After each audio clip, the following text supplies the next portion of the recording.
Welcome to Curious Life of a Childfree Woman, a podcast celebrating unconventional choices and asking curious questions through the lens of a happy, child-free life. Every week, I chat with experts on today's most interesting topics, inspiring us to think differently, live intentionally, and find fulfillment on our terms. Whether you're child-free or seeking a space where parenthood isn't part of the conversation, you are welcome here. It's not about comparison, it's about possibility. Let's get curious together. The people I admire most in this world are those that dedicate their lives to service, especially when that service is performed through unpaid volunteering. I think we would all agree that choosing to give our time, energy, and care to something bigger than ourselves is important, but we have not all figured out a consistent routine in the way we want to contribute. And I am definitely speaking for myself there, which is why I'm so excited to talk to Kelly Mehring today. Kelly is child-free by choice. She co-owns a yoga studio with her sister, and for more than 20 years, she's been volunteering as a wildlife rescuer with the Ohio Wildlife Center. What started as a teenager has become a lifelong practice that brings her purpose, connection, and a deep sense of alignment with the kind of world Kelly wants to help create. Welcome, Kelly. Thank you. That's a great intro. Well, you have a great story, so it's easy to just talk about the things that you're naturally doing.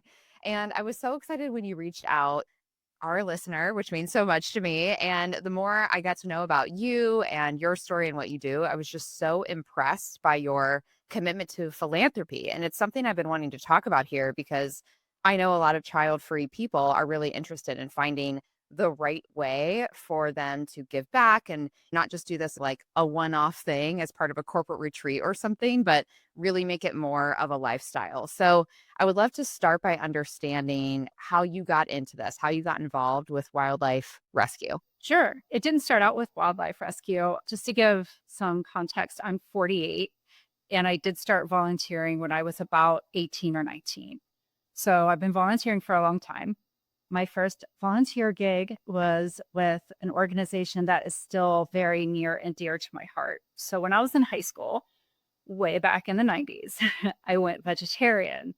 And this was like before the age of the internet, and there wasn't much global information out there. So I was just kind of like doing my own thing just because it made sense to me at the time. But right after high school, I was lucky enough to meet Milo Runkle, who started a grassroots animal advocacy group right here in Columbus, Ohio called Mercy for Animals.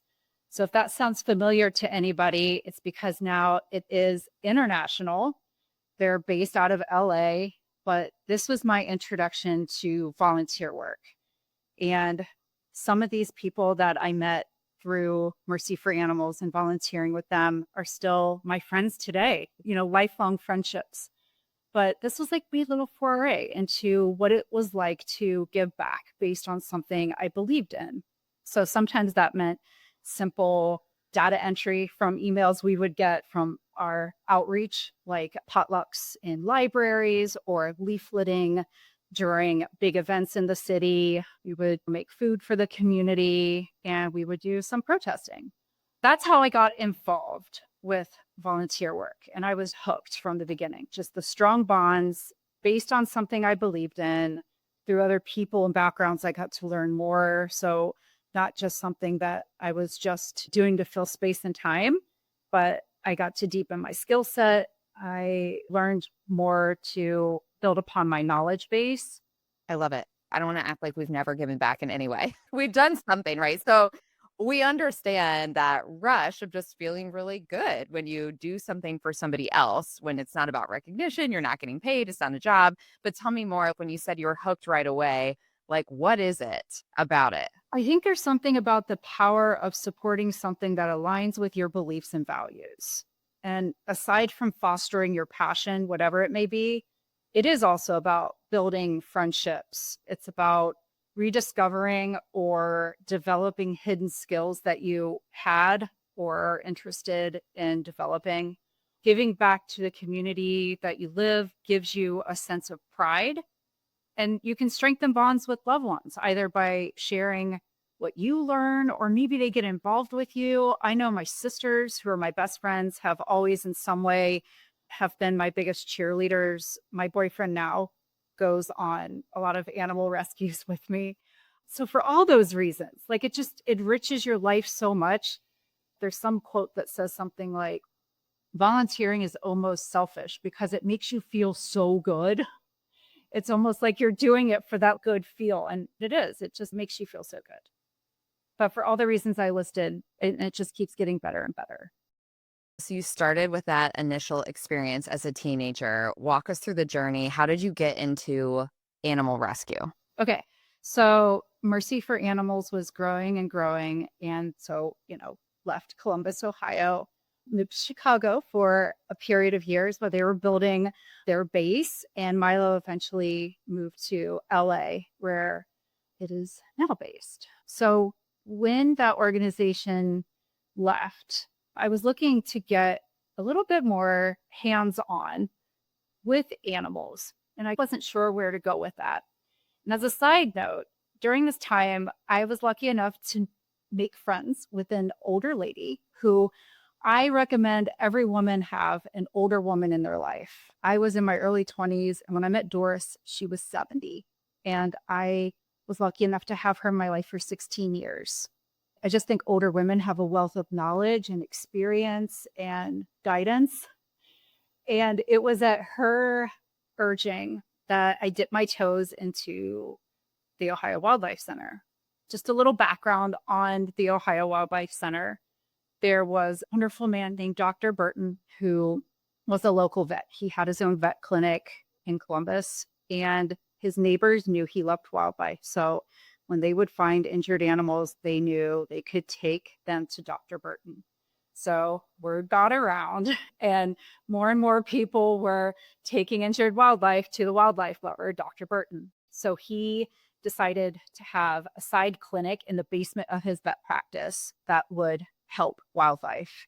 And it grew and it grew. And we now take over 9,000 native wildlife species into our clinic a year with the hope of rehabilitating sick, injured, and orphaned wildlife. So I started just simply volunteering in the hospital, cleaning out cages. I think my first hands-on experience, and I'll never forget it, we had a group of orphan ducklings and they needed to go swimming. So we had this big tub, but they needed somebody to look over them. So they didn't drown or nothing happened. So I basically got to be a duckling lifeguard. That was it for me. I was, anytime you need me, I'll be there. So after a few years of volunteering in the hospital setting, we have other volunteer opportunities. So once an animal has been rehabilitated in our hospital or has received treatment in the hospital, or an orphan has received home care to the point where it can now go to our pre-release facility. That's where they become reacclimated with the wild. They get time away from humans. They have indoor-outdoor enclosures, so they're not going from being touched every day by humans, and they get to learn how to be wild again. So they have a period of about 65 days where they spend at the pre-release facility. So I spent some time there. And then I just kind of became a little bit of a lone wolf in wanting to help on my own. And at about that time, we organically grew a small rescue team. There were enough people reaching out to us saying, hey, I see this severely injured animal. I don't feel comfortable containing it. What do I do? So one of my mentors started a rescue team. We communicate via Discord. It's an app that's mostly used for gamers. This is how we communicate. So somebody contacts the Ohio Wildlife Center either by phone, or we have a rescue Facebook. Our organization has a Facebook page, and you can send a message via a DM through there. And we have volunteers, great volunteers that answer questions. They're kind of like the triage point, right? Because some animals, they don't need help. Your average person maybe just needs a little bit more background information on how to help them stay where they are so they could be taken care of by their wild parents rather than brought to us. But anyways, that's how the rescues are filtered through. We get an alert, and then our volunteers can go out in the field and help. I love it. What type of animals do you help? Like, what is the range? I mean, duckling lifeguard is a dream job. Tell me, what have you seen? So we focus on native wildlife. So anything that's native to wildlife. My favorite, I have a big heart for raccoons and skunks because a lot of people don't want to handle them or they don't know how to. Raptors of all kinds. So hawks, owls, kestrels, songbirds. Most people don't know that Easter cottontail rabbits and squirrels have two baby seasons, one in the spring, and now we're starting to see the second wave. So we see a lot of those animals come in the spring and then they need help again in the fall. So reptiles, turtles, snakes, amphibians, it goes on and on. If you are a native wildlife species in the state of Ohio, we will help you. Oh my gosh, what do you do if it's not native? Has this happened where someone calls in and it's some wild creature that was an escaped pet or something? Yes. So we do have resources of other organizations that help with exotics, for example, or we'll inevitably have people call in that, have a cat that they know needs help. Released doves. I don't agree with this at all, but there are some funeral homes that will release a domestic dove or pigeon. Those poor kids, like they get lost all the time and they often need help because they're basically like pets. We have resources with them. So there are some domestic animals and some people they buy foxes off of like Craigslist. I know that's happened before where we'll see an escaped fox. We can help with placement with that. But because we're a nonprofit, we rely heavily on donations and we can only help native wildlife. So luckily there are other organizations and our staff and volunteers are great in compiling resources to help send concerned citizens off to the right people that can help with those species. I wasn't planning to ask you this, but since we're on this subject, you mentioned the dove thing. What are some other things that people might think are totally okay to be doing as far as animals we're purchasing, animals we're involving in, I don't know, a birthday party, a wedding, whatever? What are some common mistakes you see that you just wish people would quit doing? The dove and pigeon thing really bothers me. That's one. They often get lost and they're almost just like sitting ducks, right? They don't know what to do. They're pets, basically. Another thing that I can't stand in the springtime, places like Tractor Supply will sell domestic ducks. So they're ducklings and they're super cute, and parents will buy them. And then right after Easter, we'll see them dumped at parks and ponds. And again, they're like pets. They can't survive in the wild. So whenever you see like one of those pretty white ducks, that's a domestic species that just has a really hard time surviving in the wild. They often can't fly. They're bigger bodied. They can't move fast. So they can't escape predators like a mallard would. That's a native species, mallards. So ducks really bother me. Just anything that you can think of. Rabbits, people will buy like bunny rabbits around holidays as well. And then bunny rabbits often don't make the best pets. And we get calls too for released rabbits. Then there are always people who steal wildlife as well, thinking that either they're doing the right thing by trying to help and then letting them go. And that's something I wish there was more education around. Wild babies have very specific microbiomes, meaning they're very sensitive in what they can eat. And a lot of people will buy KMR, which is the kitten replacement formula. That seems to be a big one. So they'll find an injured baby or a baby that's by itself and they'll instantly try to bottle feed or tube feed with KMR. And that just leads into digestive issues. And there's a saying in wildlife rehab, we can help a starving baby, but it's really hard to help one that's been fed kitten replacement formula or something like that. So those are the ones that come to the top of my mind, like the released doves and pigeons, the ducklings that are bought during holidays and then released, and then kidnapping orphaned babies during like baby season and trying to help and then releasing or keeping them to the point where they've had them for several days and then they don't know what to do and then try to find help. Always try to find a rehabber straight away. Okay. We need to hear this because I think in many cases, people think they're doing the right thing or they think they're getting a sweet gift or whatever. And, it's a lack of education. It's really hard to see a baby that's struggling. And if you think, oh, I know what to do, I can get some replacement formula and just get its belly full, and then I can find help. So just debunking that myth, I think, is very helpful. The more you can spread that to people, you can help starving baby. It's really hard to help one that's already been fed. Speaking of this struggle, I think this is maybe a secret objection that a lot of people have to volunteering, and it pulls at the heartstrings. I'm picturing a little abandoned baby bunny, and we're talking about wildlife here, but I have a friend who volunteers in hospice. I have another friend who takes their dog, and the dog is a therapy dog for kids in the hospital. And I hear these stories and I'm like, oh my gosh, this is so impressive. I'm so impressed by you, Kelly. But also, this feels so emotional, like an emotional weight. And when I think, okay, on a Tuesday afternoon, when I've had a relatively easy day in the grand scheme of things, but you feel like, oh, it's been like a hard work day.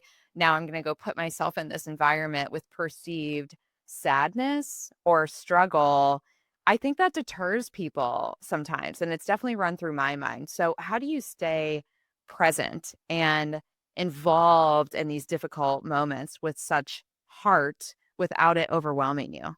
I am so happy you brought that up because that is definitely a big part of volunteering.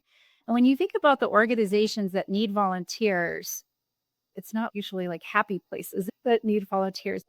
It's the nonprofits that are really struggling. It's usually like animals or the disenfranchised, or you think about the homeless shelters. And so the people, the animals, and the situations you're seeing, these are not usually great outcomes. And especially with wildlife rescue, I have flipped the switch in that I tell myself that every animal I see or rescue is in a bad situation. If you can capture and contain a wild animal, they're in a bad way and they're suffering, and you can see it in their eyes. And sometimes those situations are just so awful that those images stay with you for days. But I have to remind myself that I am helping prevent hours, if not days, of suffering. And that matters to that one animal. And if you don't do it, who else is, right? If we all looked at what we do as, oh, well, that's too tough and I don't want to feel bad, then who is going to fulfill those positions that can make a difference? And unfortunately, most of these organizations that need the most help are organizations that deal with sad situations. So I do try to balance it. Usually, when I go into a bad situation, or maybe I have an interaction with somebody during a rescue that wasn't so pleasant, I will listen to music really loud on my way home and just try to filter out whatever is going on in my head, just to tune out and almost kind of clear the slate in between going on a rescue and coming back home. It has to build a resilience within you, not a hardening, but a resilience. And yes, I think most volunteer work, especially when you do it as a habit and it's not just a one time thing, it's not glamorous. That's the point. As you said, these organizations need help. These people, these animals, whatever we're dealing with, they need help. That's the whole reason this organization exists. And being able to step into that and either put your own feelings aside for a couple minutes or work to do something positive through those feelings. I think big picture, that's such a good thing for us as humans, like good for our own human development. But it's just hard to get people to proactively step forward and do it when it is on a volunteer basis. That perspective is helpful. The camaraderie with some of my fellow volunteer is really helpful. One of my bestie is also a fellow volunteer, and I'm so lucky to have her. Her name's Christy, and she and I, we know we can call each other because it's really hard to constantly dump sad stories on your loved ones. And I know I was getting to the point where I was dumping my sad stories on my sister and my partner a lot. You have that realization where you're like, oh, every time I'm talking to my sister, I'm telling her about this awful thing. And that's not fair. So it is helpful to have a sounding board. So for me, Christy, she's my sounding board. And sometimes I have to frame it like, hey, do you have space today to listen to this situation? But I know that I can count on her and she can count on me. And then that way we don't have to go into our other relationships like always dumping on them with our sad stories. No, that self-awareness is impressive too, because you have to get it out. It's also not fair for you to just not talk about it because you don't want to burden somebody else. So, yes, that community, those friendships, I think that's key. I have friends also who have really difficult jobs, like social work. You have to find that balance of how do I release this without it being a burden to me, without it being a burden to my spouse or the person who's like nearest to me most of the times when the day is done or whatever. So I commend that. I'm glad you're bringing up community because I think that's another really positive piece of volunteering that we don't always think about. It can feel like a solo thing. Like, what do I want to go do? I'm going to go sign up for something. And then maybe this is a surprise and delight that you form true friendships when you're in these tough situations with others. I mentioned Mercy for Animals. I formed lifelong friendships there. Gosh, that was almost like 25 years ago. And these people are still in my life. The friends that I've made through wildlife have been amazing. And I think you could look at going into volunteering a couple different ways. You could do it by yourself with the intent of finding people who find your interest and values in the same way, or you can do it with a buddy and try to find something that you like together. But I really like the idea of finding your thing and then being thrown into the serendipitous experience of finding other people like you that you didn't know existed. And it's so uplifting and powerful to have that community of other people that feel, think, and walk the same talk that you do. That is so powerful. We've had quite a few conversations on the show where we talk about the challenge of adult friendship or expanding your social network. And we know that those relationships are so important. And there's more and more data all the time that we need these really powerful bonds with others through our adult life. But if you've moved, if somebody in your life is really focused on raising young children, and that's not the season of life that you're in, just like you and I are not ever going to be in that season, there can be times where it feels really hard to connect with like-minded others. So 100%. It has filled in the gaps throughout all my life. Like when I was younger and others were going on the trajectory of getting married and having kids, I still had my volunteer work. When I was bumbling around and trying to figure out what I wanted to do with the rest of my life, I still had my volunteer work. That was anchoring for me. So I have owned a yoga studio with my sister for the last 10 years.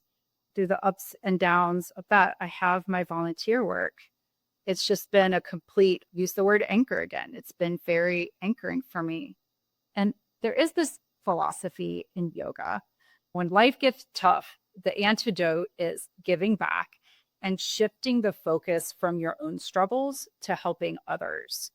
So it's about acting with compassion and expecting nothing in return. And that has served me well too. I mean, life is so tough. It's so difficult, whether you're dealing with job loss, even worse, like losing a loved one, or just this past May, I found out I had breast cancer and I'm totally fine. Just a couple months ago, I found this out. And if you constantly feel sorry for yourself, then it's easy to get lost in that cycle of feeling sorry for yourself and not pulling yourself up and finding a positive way out. And so giving back for me has always helped me not go too far deep in that negative headspace. And it has served me well through breakups, through job loss, and most recently a breast cancer diagnosis. thank you for sharing that with us. I'm so sorry that you dealt with that. It sounds like you're in a very positive place on the other side. I have like a great group of community behind me, from my yoga studio to my family and my partner. It really has been very helpful. And mine was caught very early. That's just another tidbit. Go get your mammogram if you're like that age. Early detection, yearly screenings really do help with your outcome. Seriously. All these PSAs are critically important. I mean that sincerely. So thank you for sharing that with us. And yeah, I'm glad that you had the support around you to, I'm not going to say make it easy. I don't think there is any ease around a diagnosis like that, but I'm glad that you have this positive perspective. And I do think it goes back to the resilience that you've built and just the mindset of not becoming a victim of our circumstances, which is easy to do in big and small. challenges. Like you can get into a loop. And then, of course, if you have a community around you that is similar, we all know that misery is contagious and things like that can really spread. So, this is a way to go the other way and have some contagion around making a positive impact for others. And I think, of course, I'm a little bit biased to the child free community and us being open thinkers and things like that. I'm speaking in broad strokes here, but I have met so many women through this show and just through my personal life who are child free and really spend a lot of time thinking about the impact that they want to have on the planet. They want to leave the world better than what it was when they were born. They want things to be different for women than they were when they were little. Or there's a lot of internal dialogue, I think, that's related to our self identity and how we do have a positive impact on other people, on the planet. We've made the choice that we're not going to do that by birthing the next generation, but that doesn't mean we take it any less seriously. I think in some cases, there's even more time and space to kind of ruminate on this identity and legacy piece.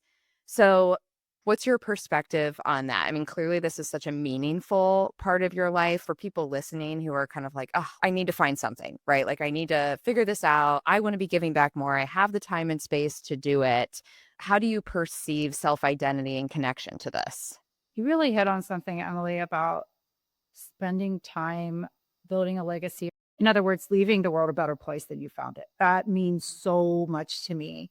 I want to make my short time here on earth about leaving it better than I found it, at least within my power. So that is very important to me. So for others, I think the easiest way is to identify one thing that means something to you. For me, it's animals. And there are so many different animal organizations that need help. Doesn't have to be wild animals. I think they're magical. But there are farmed animal sanctuaries. There are cat and dog shelters. And if the environment means something to you, I think straight away to, we have a wonderful metro park system here. And I know there's one right near me, and they have a volunteer team that will clean up invasive species like honeysuckle so that the environment in this one particular metro park is more favorable to native plants, which help native wildlife. Trash cleanup, green initiatives. We have an entire volunteer group around green initiatives, and they do a great job with like social networking. So they'll meet at a brewery or somewhere else, so where it's like social, but then I think they group plan for their next project. I think to myself, that's a great way to get social, meet new people, go to a new place that you haven't ventured out before, and go do something good outside. I live downtown, so there are a couple of homeless shelters in my area. I know they always need help. I'm just thinking, obviously, on my micro level, what I have right here in my community. I really do think like everybody has that certain something inside of them that makes them unique and their own interest. I really do think a lot of child-free women march to the beat of their own drum, and we've made our own way, and you can kind of filter out some noise. So my suggestion is that you listen to what really means something to you and try to get involved, whether it's through a back door. Imagine that any organization that is a nonprofit doesn't accept volunteers. I think places are always looking for volunteers. Just because one thing doesn't work out, let's say you get involved somewhere and you don't jive with the people who are there, or you don't vibe with the overall ethos of that particular nonprofit. That just means like that's not the place for you, and it helps you to quickly exit so that you can find the right place for you. So keep trying, because there are so many places that need help. And I also think it keeps me accountable too. To some people need a little bit more structure. So a lot of places will have shifts so that you're accountable. They count on you, right? And I think that can be meaningful for people to know that, like, hey, if you don't show up for your shift, people are going to suffer. Animals are going to suffer. Like, your absence will be felt. And I think that that can be rewarding to know that you are a meaningful part of an organization. It's such a under discussed human need, our need to be needed. I think we all feel that, even though sometimes as an independent woman, it's like, well, I don't want to need anybody, but I want somebody to need me. It's like this weird thing in our brain, but I think that accountability is key. And I keep using the word like routine or habit. And clearly, this is something I'm seeking. I can tell because I'm talking about it a lot. A system where it does feel like I am making a difference here, even if it's just to the person who's coming in on the shift after mine or before mine or whatever, let alone whoever we're actually impacting through the organization. I think once you get into that system, the rewards just far outpace whatever inconveniences you think might come up with committing to something. And I also love that you said you can switch it up because I think that's another kind of hidden objective. Like we kind of work ourselves up and do research, and then it's like, okay, I'm going to contact this group, I'm going to get involved. And then if you don't love it 3 weeks in, you're like, oh, now I feel like I don't know how to back out. I can't say no. And that's not true. There are so many other places, and finding something that, as you said, is a cause that's meaningful to you, but also a location, a community. Like it's okay to find your way, even if that takes a little bit of time. To me, that's encouraging. It feels like, okay, I have freedom to do this. It's not just, well, I committed to the first one. I have to work here for 25 years. Like, no. And most volunteer organizations, the staff, they want volunteers to want to be there. So I don't think that there's anything wrong with feeling things out before you commit. You talked about how the community that you found and just kind of the steadfastness of volunteering being part of your life for so long, how that has supported you with other challenges that come up in life. I have to believe that the positive stuff, the positive development that you experience by doing this completely ripples out into the rest of your life. It's not just this feels really good for the 2 hour shift or whatever. I'm sure it impacts your work as a business owner, as a child-free woman, as a friend, as a sister. So tell us more, like, how have you seen this change the other areas of your life? I think it means a lot to me when people in my life tell me they view wildlife differently because of me. I think it feels good knowing that when someone sees an injured animal, they know who to contact and they no longer walk by or expect somebody else to do it. In addition to like my wildlife advocacy, I'm also vegan, which is a lifestyle. It's not like a diet for me. It's just total lifestyle. So it's the way I view looking at how we treat animals and our world around us. And so it's inspiring to know that people who've gotten to know me kind of connect with that a little bit more. It's mostly just about hearing secondhand that somebody was affected by something that I taught them. Something that I really enjoy about rescuing animals is when somebody calls in to try to find help. They're known as the presenter. So that's the person who found an injured animal or an animal in need. And more often than not, we try to ask that person, hey, can you stay with this animal until I get there? Because a lot of things can happen in the 10, 20, 30, sometimes 45 minutes it takes to get to a location.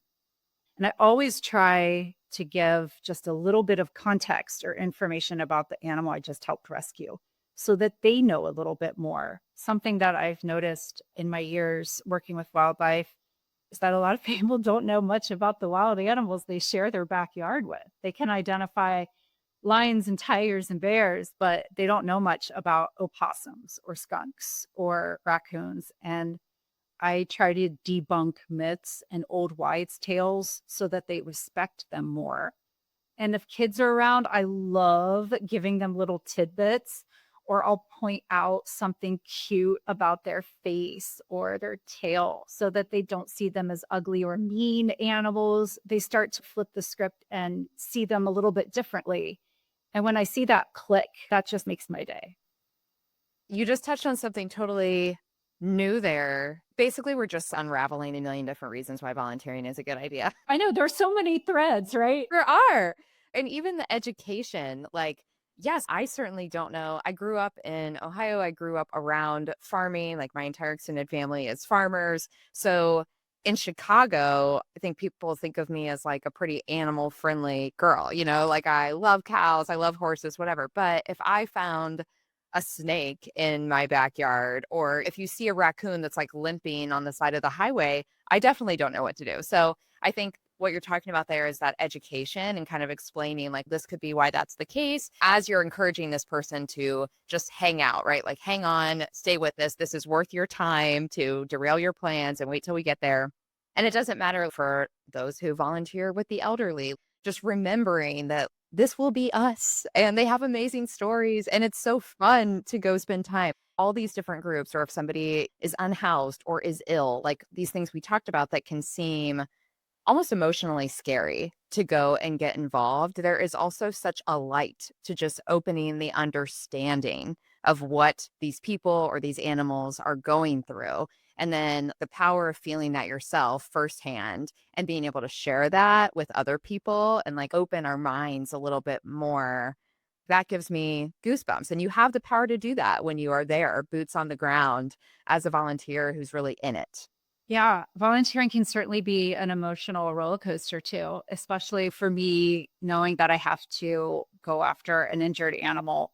Situation can be not only somewhat dangerous, just like maybe it's by the side of a road. Mostly where I get really nervous, like those bad belly nervous feelings, is am I even going to be able to help? So I always get nervous. I know the situation. I just want to make sure I can help so this animal is no longer suffering.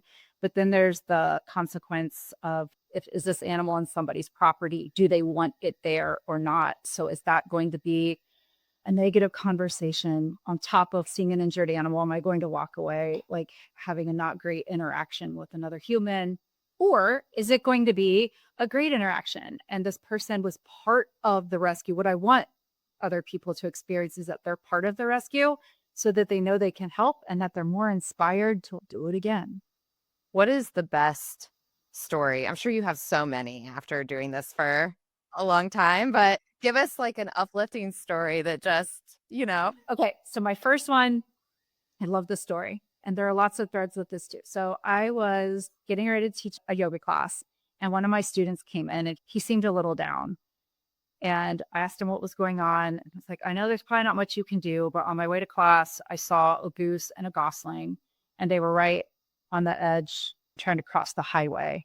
There's probably not much that's going to be able to be done after class, but I thought I would tell you about it. So, of course, all through class, I'm like, I just want to leave and go. So, as soon as class ends, I book it to where this exit was. And I see a police officer, and I also see a truck with a couple, and they're looking at something off the side of the freeway, and he has a catch pole. So I'm like, oh, maybe he is trying to help a goose, but a catch poles are one of those kind of like choke, that's not best for a goose. So I'll pull over. I got nets. I can help.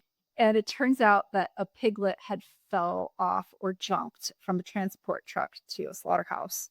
And so I was like, oh boy, I'm in this one. I want to save this little piggy.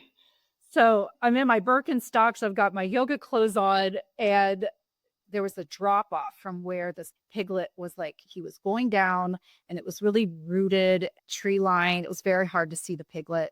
Long story short, about half hour after like chasing him up and down, this little pig somehow made it across 4 lanes of traffic. I don't know how he made it without getting hit. And at that point, I begged the police officer to close down the freeway. And he did. So, like, within a minute, he had the whole freeway shut down. And I just took off in my Birkenstocks and ran as fast as I could. I netted the piglet with my goose net. I was able to grab her.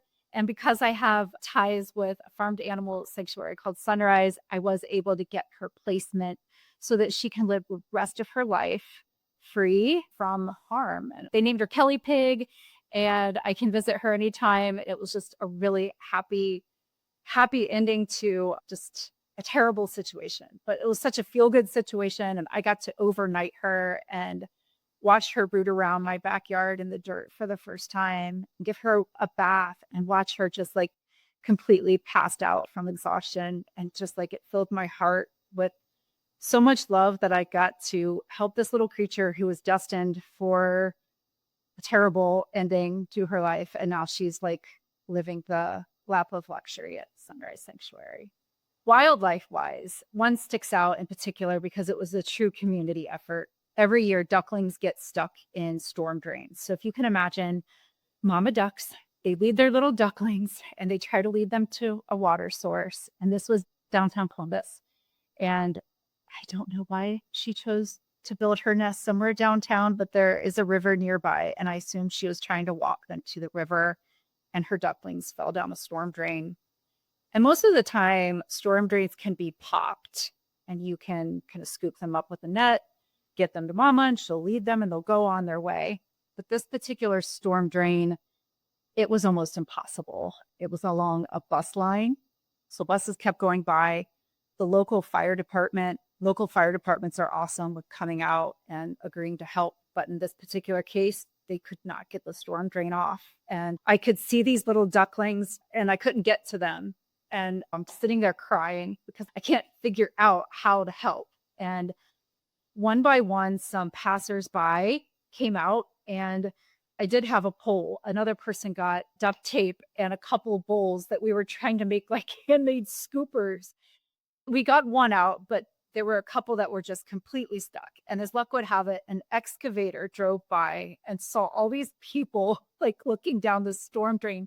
So he stopped, and he had this one particular tool that just like one blow was able to pop off the grate. And we were able to save all the ducklings and have a happy reunite with the mom. But it was just one of those, like, you see them, you think you can't. I usually think like there's a will, there's a way. That's the attitude I have when I go into most situations. But this was a true community effort, and I saw the best of humanity that day. So that was another one that I liked. So Kelly Pig and the ducklings. Oh, Kelly, I could cry. I don't know how you do this, but you're teaching us how to do it, and beautiful stories and lives saved. It is uplifting to hear that people are stopping traffic and pitching in and pulling over. We care, like we're built to care. It's part of who we are. It's just kind of putting the other stuff, the allegedly important stuff aside for a little bit to give something to someone or something that needs us in that moment. And I've seen it over and over. I've seen people stop what they're doing, ruin clothes, cancel plans. Nothing else matters in that moment besides helping a creature who can't speak up or help themselves. And that's what I wish to inspire in others. You have inspired me. I know you have inspired everyone listening. I'm so, so grateful for this conversation. Okay, before we kind of start to close this up, because you and I are both child-free, I wanted to ask you, how has living a child-free life changed your sense of purpose or helped you develop maybe a less conventional sense of fulfillment? I think I said something before about like marching to the beat of my own drum. I've always known from a young age, and my mom will be the first person to tell you, that I never played with baby dolls. I always played with stuffed animals. I knew from a very young age that like kids was not going to be on my radar, but other things were on my radar. And I have kind of bucking tradition and kind of filling my cup with what makes sense to me and what's important to me. I feel like if everybody followed the same path, we wouldn't have this beautiful world of people who lead such interesting lives. We all did the same thing. We all followed the same path. So I just very much believe in that everybody has their own path, and that I wish everybody could tap into what that means to them and then continue on in a very confident, passion-fueled way. We share that dream. Having examples like you to look to, honestly, and to hear your experience and your story, that opens up ideas for the rest of us and makes things feel more exciting and more possible. And that's exactly why we're both here, to have these conversations. So thank you so much for spending time with us. For everybody who would like to learn more about the Wildlife Association that you're affiliated with, your yoga studio, whatever, tell us the best place to connect with you. Yeah, so OhioWildlifeCenter.org, SunriseSanctuary.org, MercyForAnimals.org are our organizations that I mentioned. My yoga studio that I own with my sister is Matt Happy Yoga, and you can see some pretty cool wildlife pictures on my Instagram, which is Mehring_way. Perfect. We will make sure all of those links are in the show notes. Kelly, thank you so, so much for coming. Thank you for listening. Now I want to hear what you learned. DM me on Instagram at Curious Life of a Child-Free Woman or leave a review with your top takeaway. These ratings really do make a difference. If you're not a member of the Curious Life Club yet, you are invited. Visit CuriousLifeOfAChildFreeWoman.com to join the conversation, share suggestions, and be first to know the next curious topic. I appreciate you, and I'll see you next week.